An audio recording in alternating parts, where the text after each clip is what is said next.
ஆண்டவராக இயேசு கிறிஸ்துவின் நாமத்தினாலே மீண்டும் இந்த சயின்ஸ் அண்ட் சயின்ஸ் என்கிற நிகழ்ச்சிக்கு உங்களை அன்பாய் வரவேற்கிறோம். பரிணாம வளர்ச்சி, அதாவது மனுஷன் குரங்குலேருந்து வந்தான், சிம்பிளாக உங்களுக்கு சொல்கிறதுக்காக இதை காலகாலமாக சொல்லி, காலங்காலமானா ரொம்ப வருஷமா இல்லை, ஒரு 100-120 வருஷமா சொல்லி, ஒரு அறிவியல் எந்த அளவுக்கு மக்களை மங்கி போக பண்ணுச்சு அப்படின்னு ரொம்ப ஒரு ஆதங்கம் இருந்துச்சு. இதை பேசணும் அப்படின்னு ரொம்ப முயற்சி பண்ணிட்டு இருந்த காலகட்டத்தில் நம்ம மத்தியில் சகோதரர் ரூபன், உங்கள் எல்லாருக்கும் தெரிஞ்ச நம்முடைய சகோதரர், இதன் மூலமாக இந்த கொள்கைக்கு எதிராக, அறிவியலுக்கு எதிராக அல்ல, அறிவியலுடைய இந்த கொள்கைக்கு எதிராக வேதத்துக்கு உள்ள வசனத்தோடு ஒத்து நடக்கிற அறிவியல் சம்பந்தப்பட்ட விஷயங்களை நம்மளோட பகிர்ந்துக்கிட்டே வராங்க. இது உங்களுக்கு பிரோஜனமாக இருக்கும்னு கத்தருக்குள்ள நாங்கள் நம்புகிறோம். உங்கள் கமெண்ட்ஸில் அதை பார்க்குறோம். இன்றைக்கும் பிரதர் நம்மளோட கூட வந்திருக்கிறாங்க.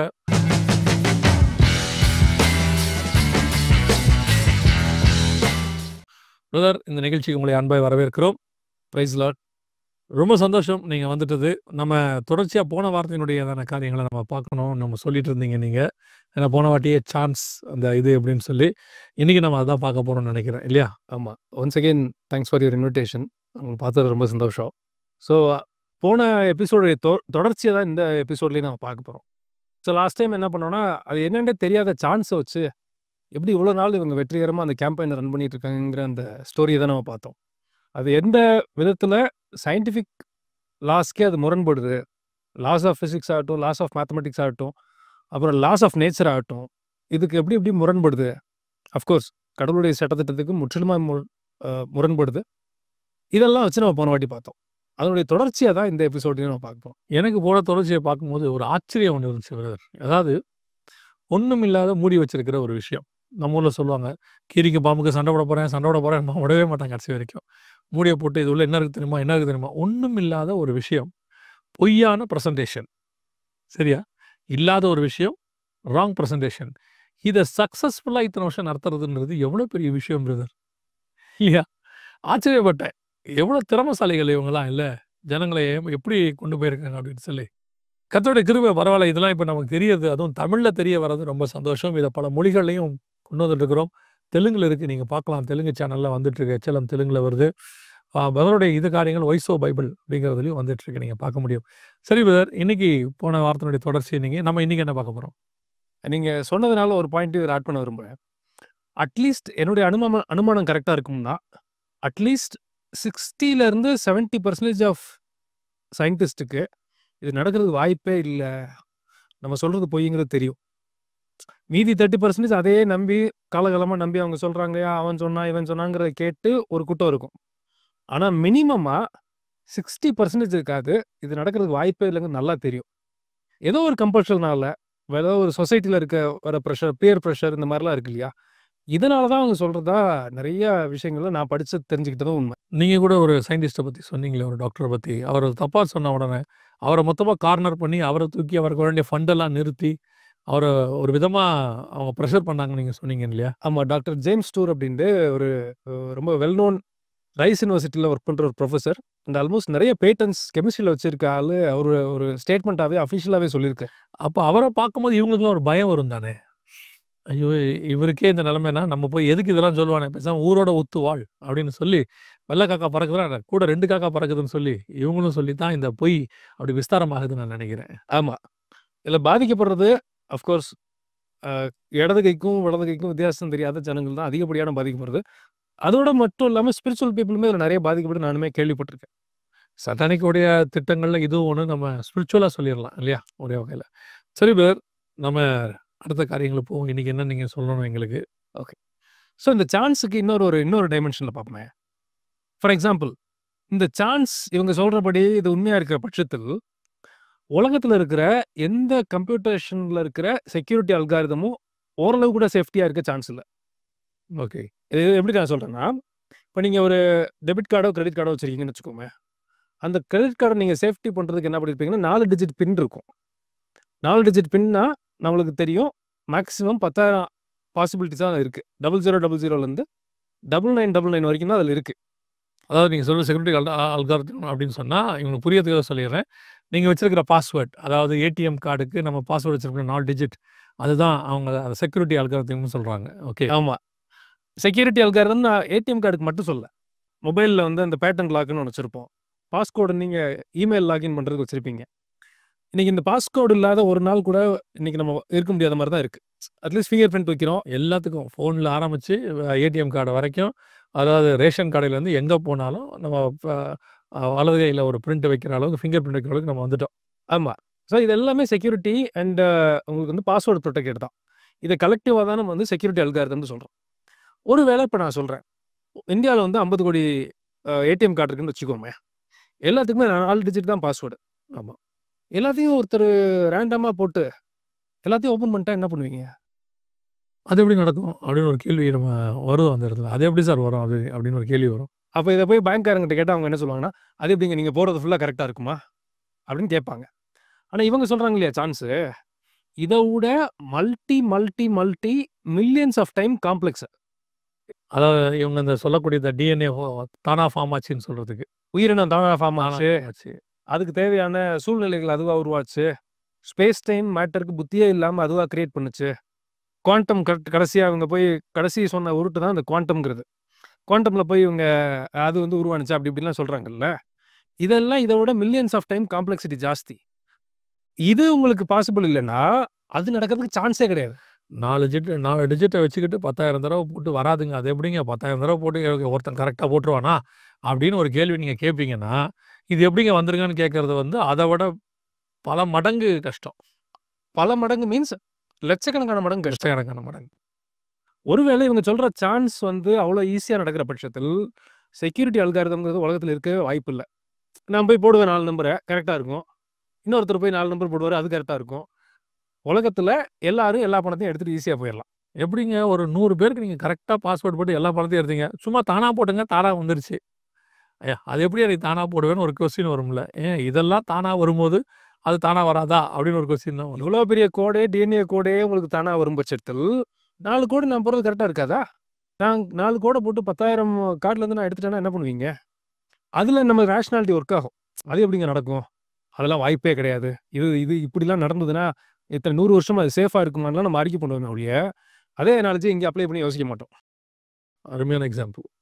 இதில் என்ன பெரிய பிரச்சனை அப்படின்னா, இந்த சான்ஸ்னு ஒரு வேர்டு இருக்கு இல்லையா, இதை வச்சு அவங்க விளாடுவாங்க. எப்படின்னா, ஒருத்தர் வந்து ஒரு பெரிய மிராக்கிள் நடக்கும். உண்மையிலேயே ஆண்டவர் பண்ண அவருடைய ஆவியானவரை வச்சு ஒரு பெரிய மிராக்கிள் பண்ணியிருப்பாரு, ஒரு உடம்புல ஹீலிங் பண்ணியிருப்பாரு. அதை சாட்சியெல்லாம் சொல்லுவோம் வந்து இவங்க ஒரே ஒரு வார்த்தையில் முடிச்சிருவாங்க. அதெல்லாம் சான்ஸில் நடந்திருக்கோங்க, ஏதோ ஒரு சான்ஸில் சரியாயிடுச்சு அது அப்படி. அதுக்கு வந்து இதெல்லாம் ஒன்றும் பெருசாக லாஜிக்கலாலாம் இல்லை, சான்ஸில் நடந்திருக்கும். உண்மையே ஒரு பெரிய ஒரு நோய் சரியாக இருக்கும், அதுக்கு டாக்குமெண்ட்டும் இருக்கும். ஒரு செகண்டில் சொல்லிடுவாங்க அதெல்லாம் சான்ஸில் நடந்திருக்குங்க. எப்படின்னா எப்படிங்க அவளை கரெக்டாக அந்த வளையத்துக்குள்ளே நீங்கள் அந்த இதுக்குள்ளே வளையத்தை போட்டிங்க அப்படின்னா அது ஒரு சான்ஸில் போட்டங்க அப்படின்ற மாதிரி இதை சொல்கிறாங்க அவங்க. ஆமாம், இப்போ வந்து நம்ம என்ன சொல்ல வரோம் அப்படின்னா, இவங்க தேவைக்கு ஏற்ற மாதிரி இந்த வச்சு விளாடுவாங்க சான்ஸுங்கிற அந்த காரியத்தை. அவங்களுக்கு தேவைன்னா அந்த சான்ஸ் வந்து பார்த்தீங்கன்னா நடக்கவே நடக்காத ஒரு விஷயம், இவ்வளோ பெரிய காம்ப்ளெக்ஸான விஷயம் அங்கே வந்து சான்ஸில் வந்துடும்.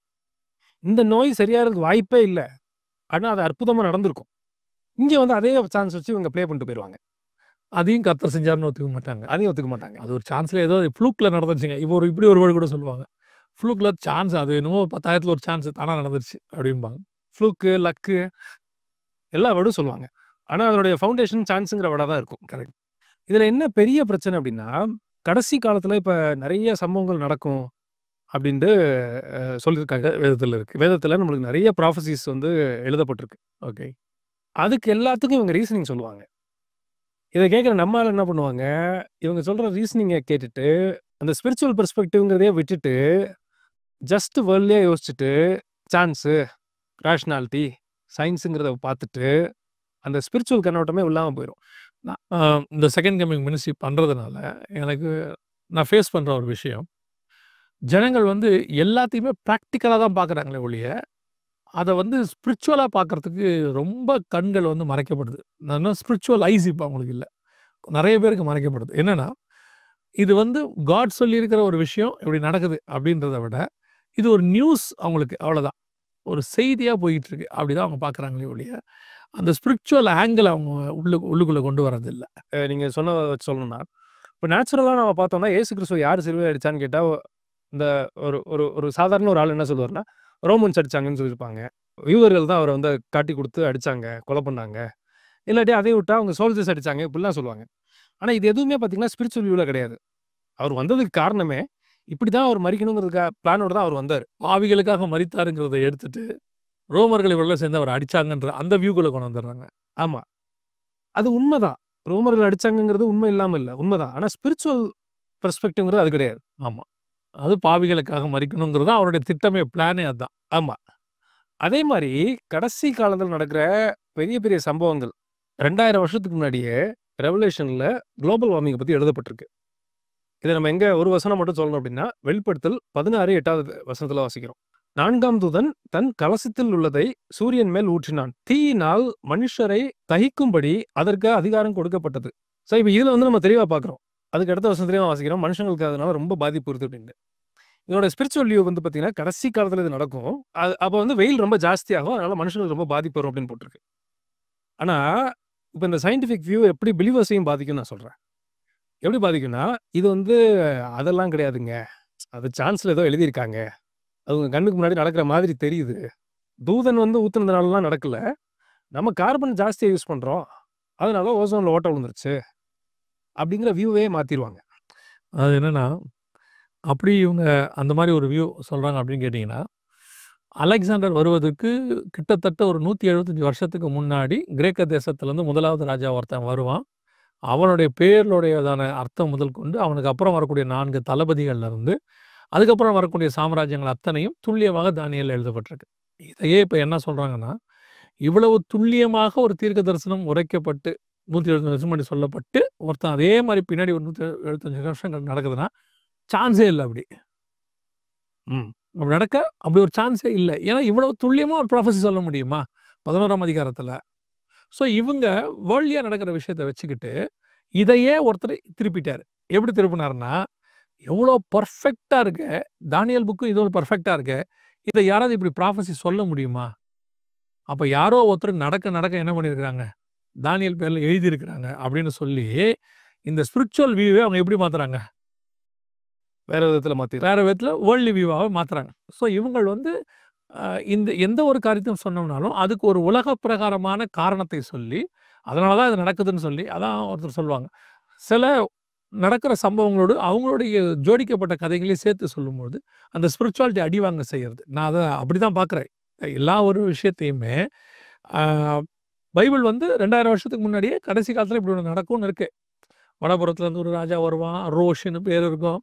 கோரேஸ் வரதுக்கு முன்னாடியே எழுதுறாரு. கோரேஸ் வருவான்னு எழுதுறாரு. இல்லாதவைகளை பெயர் சொல்லி அழைக்கிற தேவன் தானே. ஸோ அந்த சம்பவங்கள் நடக்கிறத பத்தி எழுதுறாரு. இவங்களோட காரியத்த அப்ப நடக்கிற அந்த விஷயங்கள வச்சுக்கிட்டு, அதனால தான் இவ்வளவு நடக்கிற விஷயங்கள 2000 வருஷத்துக்கு முன்னாடி துல்லியமா எப்படி எழுத முடியும்? இல்லையா? ஸோ அவங்களுடைய ஆங்கிள் அவங்க அப்படிதான் சொல்லிட்டே போவாங்க அதுக்கு. அ ஆமா. ஸோ இப்ப இவங்க என்ன பண்ணுவாங்கன்னா, இது எல்லாத்துக்கும் சான்ஸ்ன்னு ஒரு வேர்ட போட்டுருவாங்க. அதெல்லாம் சான்ஸ்ல யாரோ எழுதியிருப்பாங்க. அது வந்து நடக்குது. இது ஸ்பிரிச்சுவலா சொன்னதுனால நடக்கல. இது நேச்சுரலா வேற சயின்டிஃபிக் ரீசன்ஸ்னால நடக்குது. அப்படின்னு ஒரு காரணத்த சொல்லும்போது, நம்ம வாசிக்கிறோம் இல்லையா? கடைசி காலத்துல ஜனங்களுக்கு உணர்வு இல்லாம போயிரும். ஸ்க்ரீன்ல பார்க்குற மாரி இந்த வசனங்கள்லாம் பார்க்குறோம் இல்லையா?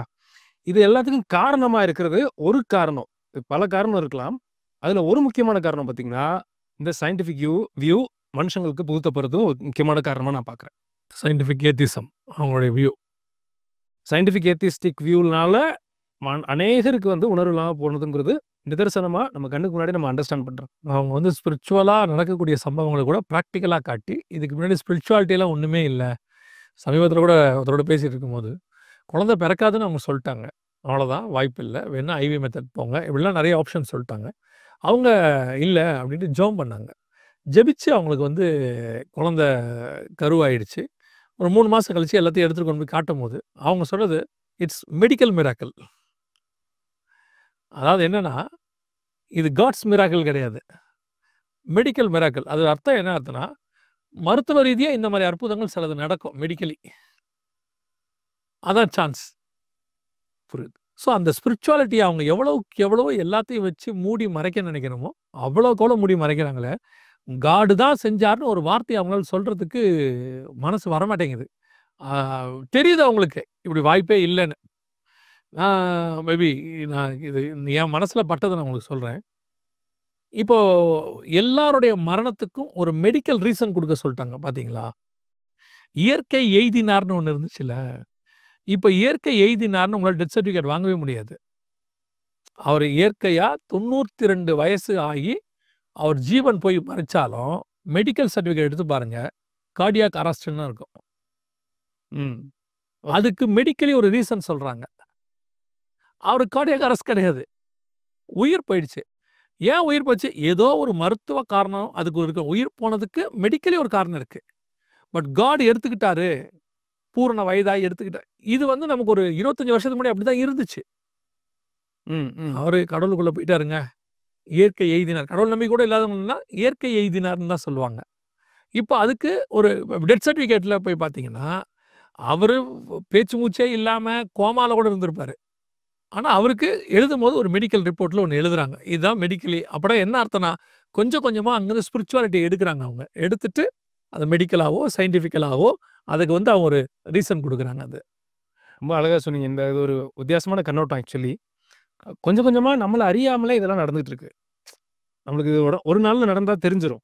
இது நம்மள அறியாமலே சைக்காலஜிக்கலா நம்ம வந்து என்னன்னா கொஞ்சமா நம்மளுடைய விசுவாசத்த எடுக்கிறதுக்கு என்னென்ன வழி இருக்கோ, அது அவங்க தெரிஞ்சு பண்றாங்களா, தெரியாம பண்றாங்களான்னு எனக்கு தெரியல. பட் ஆனா அது நடந்துட்டு இருக்குங்கிறது உண்ம. ஓகே. ரொம்ப சந்தோஷம். வேற இவங்களுக்கு இவங்க என்ன சொல்லி பார்க்குறோம் இதுல நம்ம? நடுவுல எனக்கு ஒரு மனசுக்கு ஒரு கொஸ்டின் வந்தது. ஒருவேளை இவங்க ரீசனிங்கே சொல்லாத அளவுக்கு வேற ஏதாவது மாரி மெத்தட்ல காட் பண்ணி வச்சிருக்கலாமோ? ஃபார் எக்ஸாம்பிள் இந்த டிஎன்ஏல இவங்க குப்பை இருக்குன்னு சொல்றாங்க. அது கூட இல்லாத மாரி ஒரு வேளை வச்சிருந்தா? அப்படின்னு எனக்கு ஒரு யோசனை வந்துச்சு. ஆனா எனக்கு காட் உணர்த்துனது அது அப்படி இருந்தாலும், இவங்க புதுசா இன்னொரு ஒரு கதைய கிரியேட் பண்ணியிருப்பாங்க. எனக்கு இதே கேள்வி வேறொரு விதத்துல எனக்கு வந்துச்சு. என்னன்னா, ஞானஸ்நானத்த குறிச்சோ, அல்லது எந்த ஒரு காரியத்த குறிச்சோ, இவங்களுக்கு ஒரு தெளிவு இன்னும் டீட்டெயிலா ஆண்டவர் சொல்லியிருந்தா, நான் ஒரு அது வந்து என்ன அறியாமை. இப்பயே சொல்லிர்றேன். ஞானமான கேள்விலாம் அது கிடையாது. அறியாமையின் கேள்வி. இப்படி சொல்லியிருக்கலாமோ? அப்படின்னு சொல்லும்போது, சில அதிகாரங்களை படிக்கும்போது, ஆண்டவர் ரொம்ப டீட்டெயிலா பேசியிருக்கிறார். சில விஷயங்கள டீட்டெயிலா பேசியிருக்கிறார். அந்த டீட்டெயிலா பேசின விஷயத்துக்கே இவங்க என்ன செய்றாங்கன்னு கேட்டீங்கன்னா, ஆப்போசிட்டான நான் சொல்றது கிறிஸ்தவர்கள் பைபிள் வாசிக்கிறவங்களே சொல்றேன். அதுக்கு ஒரு ஆப்போசிட்டான கருத்து அது ஒண்ணு சொல்லி, அதையுமே ஆர்க்யூ பண்றாங்க. அது பண்ணிட்டு இருக்காங்க. அப்பதான் ஆண்டவர் எனக்கு என்ன உணர்த்தினார்ன்னா, அவன் டீட்டெயிலா சொன்னாலும் சரி, நான் உவமையா சொன்னாலும் சரி, அவன் இருதயத்தின் மனக்கண்ணு அவ்வளோதான். அவன் அப்படிதான் கேட்பான். நீ என்னதான் அவன்கிட்ட நீ எவ்வளோ ஆனா, அவன் இருதயத்தின் கதவு திறந்திருக்குதுன்னா, நீ ரொம்ப டீட்டெயிலா அவன்ட்ட பேசவே வேண்டாம். சின்ன விஷயத்திலே அவன் ஆண்டவர் அக்செப்ட் பண்ணிக்கொள்வான் அப்படின்னு ஆண்டவர் சொன்னாரு. அப்ப நம்ம என்னதான் இன்னும் குப்படி இல்லாம வெறும் டிஎன்ஏ வச்சு, இத விட வெளியரங்கமா நீங்க உள்ள பிரிச்சா பைபிள் இருக்கிற மாரியே பாடிக்குள்ள வச்சிருந்தாலும் அவன் நம்ப போறதில்ல. அது அது என்னமோ நீங்க சொன்னது உண்மதான். அப்படியே இருந்தா கூட பாத்தீங்களா சான்ஸ்ல லெட்டர்ஸ் வந்துருச்சு. அப்படிதான் சொல்லுவாங்க. அது அது அப்படித்தான் சொல்லி மனுஷ இருதயத்தோட அரகன்ஸ்ல அது பேசுறதுனால, அது அப்படித்தான் சொல்லியிருப்பாங்கன்னு எனக்கு தோணுது. நீங்க சொல்ற மாரி. வா ஆனா வசனம் என்ன சொல்லியிருக்குன்னா, தெளிவா சொல்லியிருக்கு. நம்ம இவங்க யாருமே போக்கிடமே சொல்ல முடியாது. ஓகே. ஏத்திஸ்டிக் சயின்டிஸ்ட்ட கேட்குறாங்க. காட் வந்து உங்கள பார்த்து கேட்குறாரு. "நீ ஏன் என்னைய நம்பல?" அப்படின்னு கேட்குறாரு. அப்ப நீங்க என்ன சொல்லுவீங்க? அது ப்ரூஃப் சரியா குடுக்கல அப்படின்னு நான் சொல்லுவேன் அப்படின்னு சொன்னதா சொல்றாங்க. ஆனா சத்தியம் என்ன சொல்லுது? பைபிள் என்ன சொல்லுது அப்படின்னா, நம்ம ரோமர் 1:20ல வாசிக்கிறபடி, எப்படி எனில் காணப்படாதவைகளாகிய அவருடைய நித்திய வல்லமை, தெய்வத்துவம் என்பவைகள் உண்டாக்கப்பட்டிருக்கிறவைகளினாலே உலகம் உண்டானது முதற்கொண்டு தெளிவாய் காணப்பட்டும், ஆதலால் அவர்கள் போக்குச் சொல்ல இடமில்லை. இப்ப இந்த வசனம் தெளிவா சொல்லியிருக்கு. நம்ம சாக்கையா சொல்ல முடியாது. இன்னொரு வசனம் பாருங்களேன். ஏசாயா 6:3 பூமி அனைத்தும் அவருடைய மகிமையினால் நிறைந்திருக்கிறது. இத படிக்கும்போது நடுவுல ஒரு ரிப்போர்ட் ஒண்ணு பார்த்தேன். வேர்ல்ட் எக்கனாமிக் ஃபோரம் உடைய ஒரு ரிப்போர்ட் வீடியோ ஒண்ணு பார்த்தேன். அதுல அவங்க என்ன சொல்றாங்கன்னா, ஒருவேள ஒருத்தருக்கு வந்து உடம்பு சரியில்ல அப்படின்னா பிரிஸ்கிரிப்ஷன் குடுப்பாரு டாக்டர். இது நம்மளுக்கு எல்லாருக்குமே தெரிஞ்சது. இந்த மாத்திரைய போடுங்க அப்படின்னு. இப்ப சமீப ஒரு 20 வருஷத்துல நியூசிலாந்து, கனடா இந்த மாரி வளர்ந்த நாடுகள்ல இன்னொரு மெடிகேஷன் சேர்த்து குடுக்குறாங்களாம். பிரிஸ்கிரைப் பண்ணும்போது. அத கேட்டா நீங்க ஆச்சரியப்படுவீங்க. அந்த பிரிஸ்கிரிப்ஷன் என்னன்னா, நேச்சர்ல போயி வாரத்துக்கு 3 மணி நேரம் ஸ்பெண்ட் பண்ணுங்க அப்படின்ட்டு. ஓகே. கிரீன் ஸ்பேஸ் இருக்கிற நேச்சர்ல இயற்கையோடு கூட 3 மணி நேரம் வாழுங்கள். ஆமா. போய் அத சும்மா பார்த்துட்டு இருங்க. அதுல உட்காருங்க. அத பிரிஸ்கிரிப்ஷனா எழுதி குடுக்குறாங்களாம். ஓகே. அந்த மருந்தோட சேர்த்து இத எழுதி குடுக்குறாங்க. இதையும் ஒரு மருந்து போல. ஆமா. வாழ்க்கைக்கு தேவையான மருந்த எழுதி குடுக்குறாங்க. எழுதி குடுக்குறாங்க. அத நீங்க இந்த வீடியோல பாருங்களேன்.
அப்படி வாரத்துல 3 மணி நேரம் போய் ஒருத்தர் போய் உட்கார்ந்தா, அவங்களுக்கு வந்து டிப்ரஷனுக்கு போடுற மருந்துடைய 30, 35% குறையுது.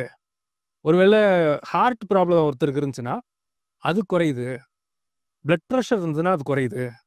அப்படிங்கிறத அவங்க சயின்டிஃபிக்கா அண்டர்ஸ்டாண்ட் பண்ணியிருக்காங்க. ஓகே. இதுலருந்து நான் என்ன சொல்ல வரேன்னா, யோசிச்சு பாருங்க. சான்ஸ்ல கிரியேட் ஆனது நம்ம மனுஷனுடைய நோய்க்கு மருந்தா செயல்படுறதுக்கு வாய்ப்பு இருக்குன்னு இவங்களால நம்ப முடியுதா? அதாவது இதையே ஆண்டவர் படைச்சு மனுஷனை பார்த்து நல்லதென்று கண்டு வெறும் கிரீனிஷுக்கு நடுவில் அவனை வச்சு 930 வருஷம் உயிரோட இருந்தான். ஃபுல் கிரீனிஷுக்கு நடுவில். இன்னைக்கு வாழ்கிற நாட்களில் ஒரு 3 மணி நேரம் இருந்தால் 35% உன் வாழ்க்கையில் பிரச்சனை குறைஞ்சு அதோட அர்த்தம் என்னன்னா 35% உன் வாழ்நாள் கூடுது. அழகா சொன்னீங்க நீங்க. சரியா? இவ்வளோ அழகாக ப்ரீ பிளான் பண்ணதையும் பிளானாக எழுதி எப்படி பண்ணேங்கிறதையும் எழுதி கொடுத்துருக்கிறாரு. இல்லை இதெல்லாம் தானாக உருவாகி அதுக்கு நடுவில் மனுஷனும் தானாக வந்து அதுலேருந்து அப்புறம் மனுஷன் அதை விட்டு விலகிட்டான். திருப்பி அங்கேயே போகும் அப்படிங்கிறது ஒரு சான்ஸாக நடந்துச்சுன்னா எப்படி? இது இவங்க வந்து கம்ஃபர்டபுளா இதெல்லாம் நாங்கள் நம்புவோம் அப்படின்ட்டு உட்காந்துருக்காங்க. இவங்க இதை சொல்கிறாங்க. நான் எப்படி யோசிக்கிறேன்னா, இன்னைக்கு சாதாரண மக்கள் எடுத்துக்கொள்ளுங்க. ஒரு மொபைலை வாங்கணும்னு சொன்னால் எத்தனை ஆராய்ச்சி பண்ணுறாங்க. எந்த ஃபோனை வாங்கலாம், எத்தனை மெகா பிக்சல் கேமரா, என்ன ரேம் இருக்குது, இவ்வளோ யோசிக்கிறாங்க. ஒரு புடவை வாங்கணும்னா எத்தனை கடை ஏறி இறங்குறோம். ஆன்லைன்லேயே வாங்கினாலும் எத்தனை வெப்சைட்டுக்கு போய் நீங்கள் பார்க்குறீங்க இல்லையா?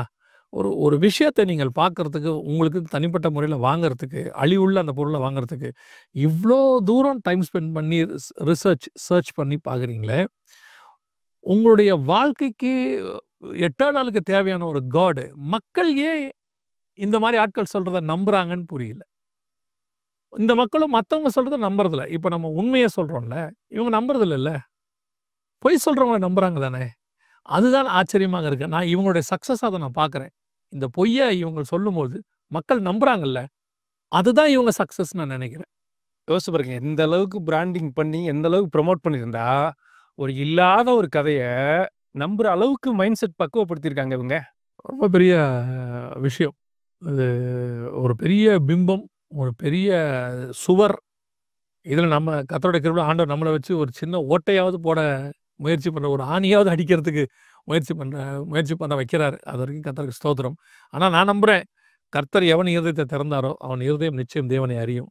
இவங்க எப்பேற்பட்ட பிம்பத்தை கோட்டையை கட்டினாலும் அதை கீழே விழ பண்ணுவதற்கு கர்த்தர் வல்லமையோட எத்தனை நான் சொல்கிறேன், இந்த கடவுள் இல்லைன்னு சொன்ன சயின்டிஸ்ட் கூட கடவுளை அக்செப்ட் பண்ணுற நிலைமை ஒன்று வரும் இல்லையா?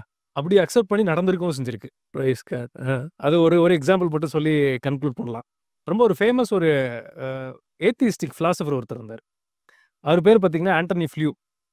1950 60களில் இவர் எழுதின பேப்பர்ஸ் ஃபிலாசபிக்கலாக காட் ஏன் இல்லைன்னு சொல்கிற ஃபிலாசபிக்கல் ஆர்குமெண்ட்டு நிறைய பேப்பர்ஸ் எழுதினார். பயங்கர ஹிட். எல்லாரும் தூக்கி இவர் பேப்பர்ஸை கொண்டாடின காலங்கள்லாம் உண்டு. அவர் வந்து மோர் தென் 30 புக்ஸ் எழுதியிருக்காரு. 30 புக்ஸ். ஓகே. ரொம்ப வேர்ல்டு ஃபேமஸ் ஒரு இங்கிலாண்டை சேர்ந்த ஒரு ஃபிலாசபர். அவர் சமீபத்தில் ஒரு 20 வருஷத்துக்கு முன்னாடி மரிச்சார். மரிக்கிறதுக்கு சில வருஷத்துக்கு முன்னாடி எப்படியோ யார் சொல்லியோ இந்த செல்ஸை பற்றி படிச்சிருக்காரு. ஹியூமன் செல் எப்படி ஃபங்க்ஷன் ஆகுதுன்னு படிச்சிருக்காரு. அதுக்கப்புறம் வந்து டிஎன்ஏ எப்படி இருக்குங்கிறதெல்லாம் படிச்சிருக்காரு. அவருக்கு வந்து ஒரு உணர்வு வருது. His name is Antony Flew. He was born in 1924 and died in 2010. He was a brilliant British philosopher, Cambridge educated, who after World War II service in the Royal Air Force Intelligence, he became a professor of philosophy, as well as the author of several popular books proclaiming atheism as the only logical conclusion. And then, in his 70s, he began to rethink everything he had believed and taught. In 2004, he had come to believe that there must be a God, an intelligent creator. He published There Is a God, with the intriguing subtitle, How the World's Most Notorious Atheist Changed His Mind, reversing the conclusions of his former books. American author Eric Metaxas met Flew and talked with him about his new convictions. Metaxas has written, for him, the facts were clear as a bell, and there was no going back. The advances in science over the previous decades, specifically the arguments for the fine-tuned universe had rendered atheism logically untenable. The odds of a coin being flipped 1 billion times and coming up heads every single time were nothing compared to the odds of billions of random chance events all occurring in precisely the right way and sequence to produce the cosmos and human life. And his response to his critics: "It's too bad that you don't like my conclusions, but follow the evidence for yourself, as Socrates taught us." That in his later years, Antony Flew, the eloquent and persuasive atheist, became a very vocal and articulate theist, a believer in one God. இவர் என்ன சொல்றாருன்னா 1 billion times, அதாவது 100 கோடி தடவை ஒரு காயினை நீங்க toss பண்றீங்க. எல்லா தடவையுமே அது ஹெட் விழுந்ததுன்னா, இதை விட பல கோடி மடங்கு சான்ஸ்ல பல விஷயங்கள் நடந்திருந்தாலும் யூனிவர்ஸ்ல இருக்க ஃபைன் டியூனிங் இந்த சான்ஸோட கம்பேர் கூட பண்ண முடியாது. அது அதை விட பல கோடி மடங்கு ஜாஸ்தி அப்படிங்கிறார். அதுக்கப்புறம் டிஎன்ஏயும் செல்லையும் பத்தி படிக்கிறார். இதெல்லாம் படிச்சுட்டு தான் வாழ்வினுடைய கடைசி வருஷங்கள்ல கடவுள்னு ஒருத்தர் இருந்தா மட்டும்தான் இந்த யூனிவர்ஸும் இந்த மனுஷன் என்னமோ உருவாயிருக்க முடியுமே ஒழிய வேற வாய்ப்பே இல்லைங்கிற கன்க்ளூஷனுக்கு வருவார். வந்துட்டு தான் இந்த புக்கை அவர் எழுதுறாரு. "There is a God. How the world's notorious scientist changes his mind" அப்படிங்கிறத வாழ்வின் கடைசி வருஷங்கள்ல இந்த புக்கை அவர் எழுதி சாட்சியா கொடுக்குறாரு. அவர் சொல்றாரு, நான் எழுதின புக்ஸ் எல்லாம் தப்பு. இது வந்து நீங்க ஸ்கிரீன்ல பாக்குற மாதிரி பிரஸ்லயே ரிப்போர்ட் ஆயிருக்கு, நியூயார்க் டைம்ஸ்ல இது ரிப்போர்ட் ஆயிருக்கு. 30 புக்கும் தப்பு. எல்லாம் தப்பு. நான் இப்ப பிலீவ் பண்றேன் கடவுள் இருக்காருங்க. ஆனா அன்பார்ச்சுனேட்டா என் வயசுக்கு நான் எழுதுனதெல்லாம் மாத்த முடியுமான்னு கேட்டா, அது எத்தனை பேருடைய மனநிலை பாதிச்சுங்கிறதெல்லாம் திரும்ப என்னால பண்ண முடியுமான்னு கேட்டா, அது கட்டாயமா என்னால பண்ண முடியாது. எவ்வளோ பெரிய விஷயம். அவர் அக்செப்ட் பண்ணிக்கிட்டாரு. அவர் ஆத்மா காப்பாற்றப்பட்டுருச்சு. அது வரைக்கும் கர்த்தருக்கு ஸ்தோத்திரம். ஆனா நான் ஒரு மனுஷீகத்துல யோசிக்கிறேன். அந்த 30 புக்கு எத்தனை ஆத்மாக்களை வழிவிலக பண்ணியிருக்கிறோம். எத்தனை பேரை ஏத்திஸ்டா மாத்தியிருக்கோம். இதை நம்பி எத்தனை பேர் கடவுள் இல்லைன்னு போயிருப்பாங்க. இப்போ திருப்பி அத்தனை பேரையும் கொண்டு வரணும். இவர் முயற்சி பண்ணி ஏதோ ஒரு பிரஸ்ல ரிப்போர்ட் கொடுத்துட்டாருன்னு வச்சுக்கோங்க. பட் இவர் எழுதி கடவுள் இல்லைன்னு சொல்லி ரீச் ஆன அளவுக்கு இந்த நியூஸ் ரீச் ஆகாது. 1% கூட ஆகாது. அதான் அதுல ரொம்ப கொடுமையான விஷயம் இல்லையா? அவ்வளோ தப்பு பண்ணும்போது அத்தனை தப்பும் மேலே வந்தது.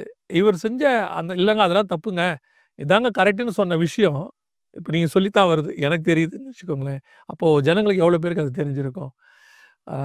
ஓகே, அவர் தெரிஞ்சுக்கிட்டாரு, அந்த ஆத்மா காப்பாற்றப்பட்டுருச்சு. அது வரைக்கும் பெரிய சந்தோஷம். நேயர்களுக்கும் பார்க்குற விசுவாசிகள் எல்லாருக்குமே சொல்கிறோம், இந்த மாதிரி சத்தியம் அறியாமல் உண்மை தெரியாமல் ஆனால் இந்த மாதிரி சயின்டிஃபிக்கல் ஏத்திசம் அப்படின்னு சொல்லக்கூடிய அறிவியல் பூர்வமான நாத்திகம், அதை சொல்லி ஜனங்களை ஏமாற்றி கொண்டிருக்கிறவர்கள், அறிவியல் அல்ல அறிவியல் நாத்திகம், ஏமாற்றி கொண்டிருக்கிறவர்கள் எத்தனையோ பேர் இருக்கிறார்கள். அவர்களுக்கு இந்த மாதிரி சத்தியத்தை சொல்ல வேண்டியது, தெரியப்படுத்த வேண்டியது நம்முடைய கடமை. அது இந்த ப்ரோக்ராமை தான் நீங்கள் சொல்லணும் இல்லை, இதை பார்த்துட்டு நீங்கள் படிச்சுட்டு இதை மாதிரி காரியங்களை நீங்களும் ஆராய்ச்சி பண்ணி சொல்லலாம். ஆனால் விடுதலை இயேசு கிறிஸ்துவினால் மட்டுமே உண்டு. விசுவாசிச்சாதான் விடுதலை. இது ஒரு சின்ன டூல், ஒரு சின்ன கூழாங்கல் மாதிரி. அப்படிதான் நாங்கள் நினைக்கிறோம். இது வரைக்கும் அதை செய்யறதுக்கு கர்த்தர் கிருபை கொடுத்துருக்கிறார். Thank you brother. இவ்வளோ நாள் நீங்கள் வந்து இவ்வளோ காரியங்களை பகிர்ந்து கொண்டதுக்கு ரொம்ப சந்தோஷம். கர்த்தருக்கு சித்தமானால் இன்னொரு எபிசோடில் வருகை தாமதிக்குமானால் சந்திப்போம்.